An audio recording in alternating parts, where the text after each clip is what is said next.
So it looks like the RTX 4090 connectors are still melting. The Northridge Fix YouTube channel, he's like a repair shop that fixes all these GPUs. He's still getting them, and he says it's both from cable mod as well as other places too. So it's not only the adapters that are causing these issues. Let's go over some of the history as to what's happened with these 4090 connectors, melting. This is all going to come down to the connector design, and there's been a lot of fingers pointed in the past, but 4090 is a really expensive GPU and one that's going to be great for a long time.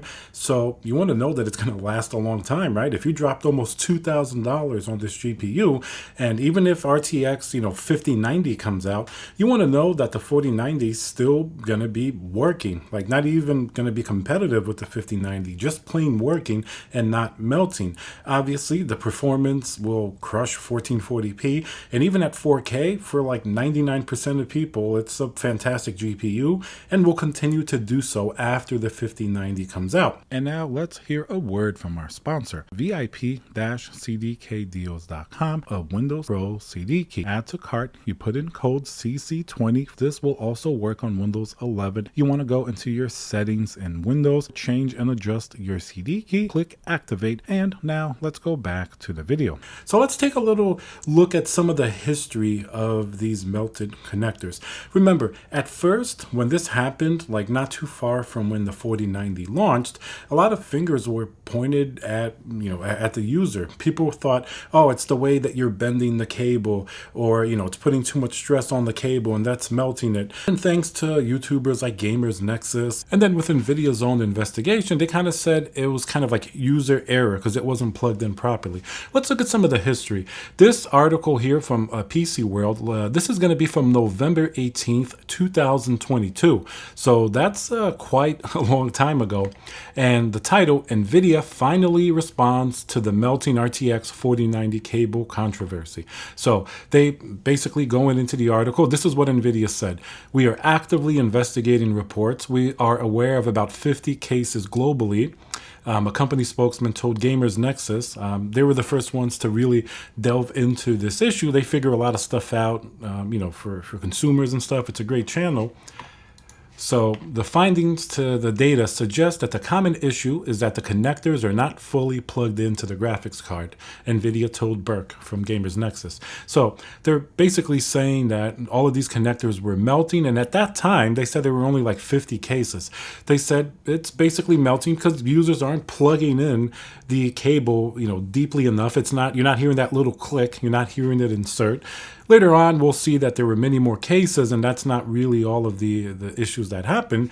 But basically, that's what NVIDIA said. You have to make sure that it's plugged in properly. And listen, that's definitely, if you're going to talk about precautions and if you don't want your 4090 to melt, aside from anything that may be inherently wrong with it, that's the first thing you should do. Make sure it's plugged in, because even though it may not be the cause of every single issue, and the connector may just not be a great design, it's at least one way that it can happen.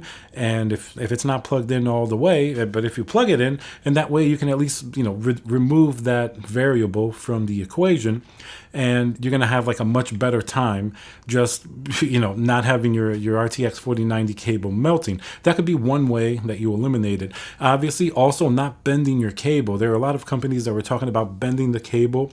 The 4090 is actually interesting because of its size. A lot of cases can't support the 4090 and close the glass panel with the really big janky the 12 very high power cable. It adds a lot of width to the GPUs. 3090s were on average smaller than the 4090, but some of these 4090 coolers are really wide, and if you have a case like even like the Lee & Lee Dynamic, which a lot of people do, it's hard to close the glass if you have all that cable also jutting out. So a lot of people had to really aggressively bend the cable. So don't do that. I mean, it could be a reason that it happens, it could not, but that's another thing you can easily do to eliminate the problem. So here in this article, they continue to talk about the filled connectors that Burke had obtained from Gamers Nexus. He kind of analyzed them. He concluded that there's debris from manufacturing, debris caused by consumers putting the cable in and taking them out. Another interesting thing, at one point, these connectors, I think NVIDIA even said they were like rated for putting in and out maybe like 30 times. That means that they can degrade somehow. And I've had these connectors break over time, especially on the older RTX 3000, on even like 40 or on 3070s and 3060s, the founder editions from NVIDIA. The connectors, the little tabs would break. Some of them, you could see that they definitely go through a decent amount of wear when you remove it and put it in. So I can see that there is some justification to this too. So I guess you don't want to unplug it too much. But if you're a PC enthusiast, you're going to be tinkering with your computer. And a lot of times you are going to be taking it out to clean your computer or upgrade to NVMe. So it's not something you're going to be able to avoid. But as you can see here, even back then, there were a lot of theories as to what could be happening. And I think probably the answer, there are a lot of different ways that this can happen. Probably that kind of points to the fact that there are like different ways this can happen. So there isn't just like one black and white solution or cause of all this. That's why we see so many variants. So then basically, this article concludes that, NVIDIA is investigating additional ways that this can happen to the connector, but at least up to that point, they had surmised that it was kind of user error, not plugging it in properly, and that was one main cause. So if we see some more of the history, over time, you're going to see a lot of things happening. Even if we look at this article here, this is going to be from GameRant, and it basically says, NVIDIA RTX 4090 Founders Edition shipping with shorter sense pins to prevent melting cable. So this is from July of 2023. So it's going to come after those initial findings in 2022. So here, according to this, NVIDIA may be working on a tweaked version of its, most powerful gaming GPU, the 4090. So a slightly different 12 very high power connector. The new design for the Founders Edition was noticed by a Redditor, and from a report last week, they said that the change was first implemented in the GeForce RTX 4070. So that's something also that, there have been different reports about over time, especially the Founders Edition, NVIDIA changed something on the connectors. So here we're focusing on the 4090, but they also mentioned the 4070. Even though that wasn't having any melted issues, maybe they just passed along whatever improvements to the rest of the line. So here, basically, it's talking about shorter sense pins to prevent melting cables. Now, it'd be interesting to see how many 4090s melting are like older versions that were first sold, and how many are maybe versions that came after this change, if it was changed in all of the different models. Now, this is also interesting because even though the 4090 is a really expensive GPU at $1,599, it actually did sell a lot of copies. Like I even remember the day one when it came out at my local Micro Center, they had around 150 copies that all sold out that day. Compare that to the 4080, where they had a lot less copies and it did not sell nearly as many, even though it's a cheaper GPU. So even though the 4090 was, $1,599 and up, close to $2,000 for a lot of models, especially now, it sold a lot of them, like literally just thousands upon thousands. So that's why we do see these widespread issues, not to mention it's, very high power usage. It's a very powerful GPU.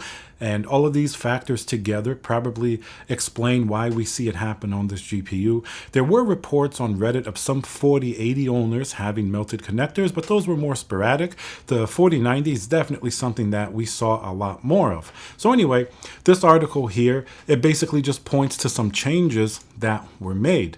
So if we keep seeing the history, you could see recently, actually this is even an article that I wrote here, PC Repair Shop shows melted GeForce 4090s that arrive daily. So this is an ongoing thing. Pretty much every day, according to Northridge Fix, they're getting a lot of melted connectors on the 4090. I'm even going to link their video down below, and you can read my article on hot hardware as well.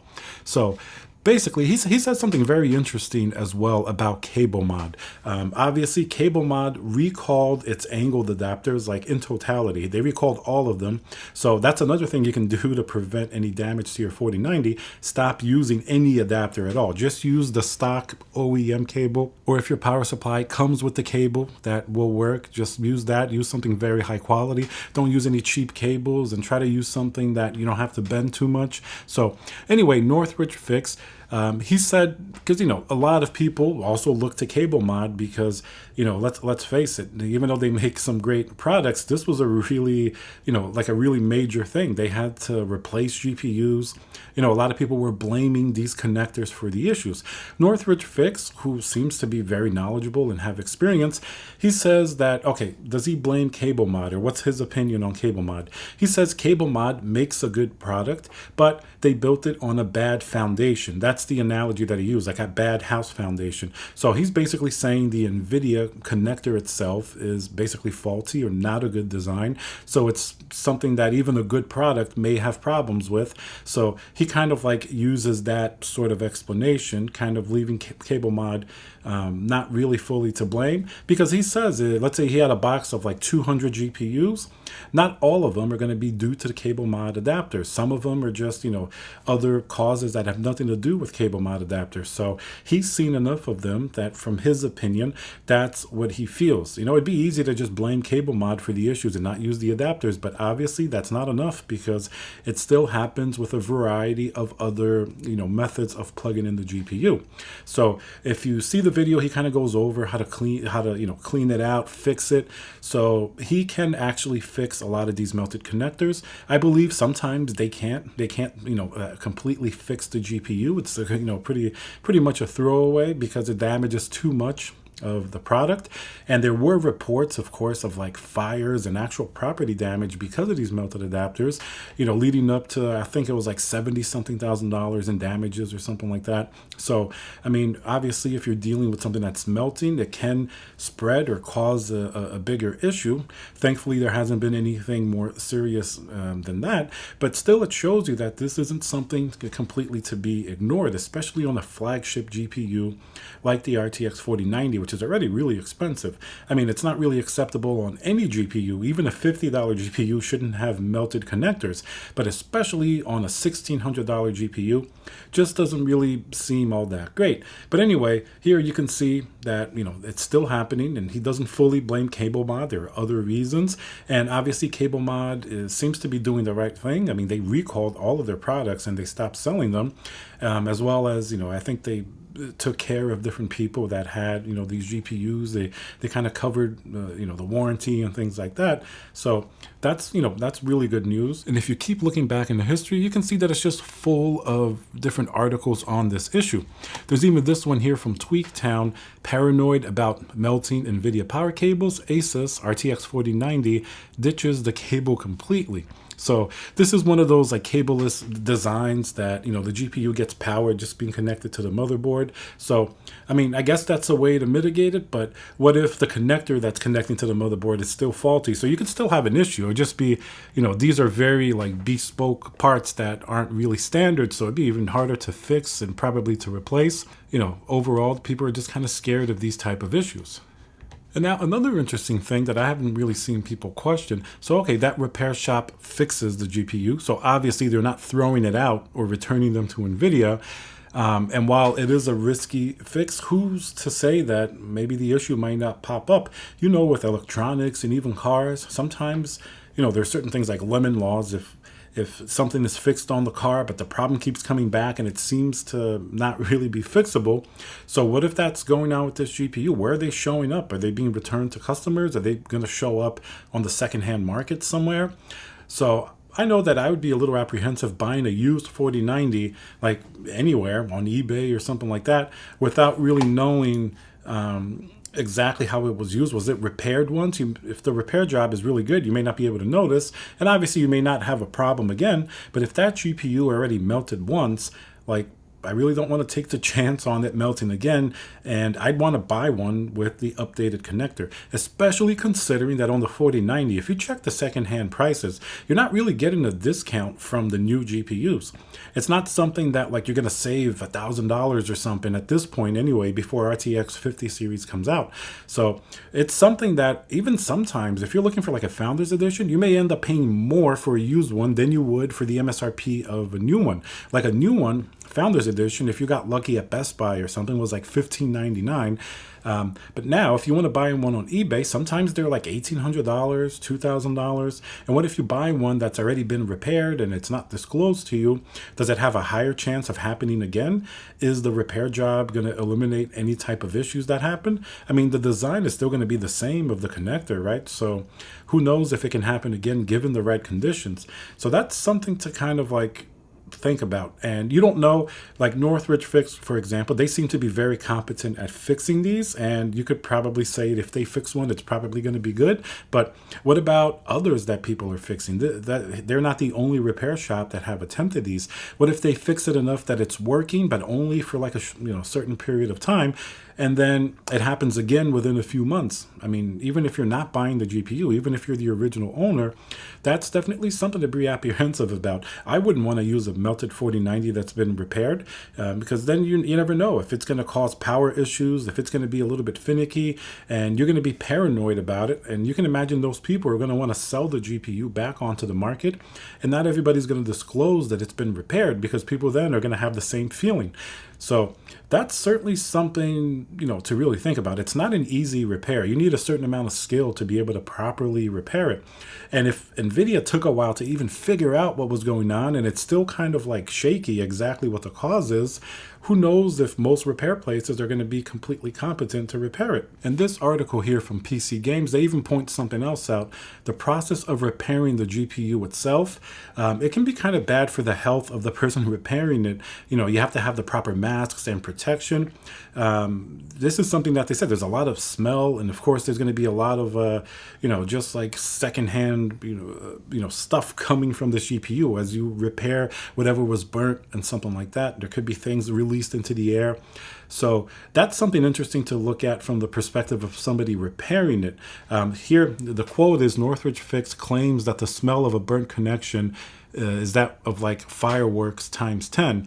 And then he says it can't be healthy to keep smelling these burnt connectors. So you can see how this one little problem creates a whole string of problems, not only for the gamer, the owner of the GPU, for the people potentially repairing it, for companies like CableMod, even for NVIDIA, who gets a little bit of a bad reputation on the quality of these connectors, for the SIG standard as well. People are a little apprehensive to use this. You could see AMD never adopted these type of adapters for their own GPUs, even the 7900 XTX, which is pretty powerful.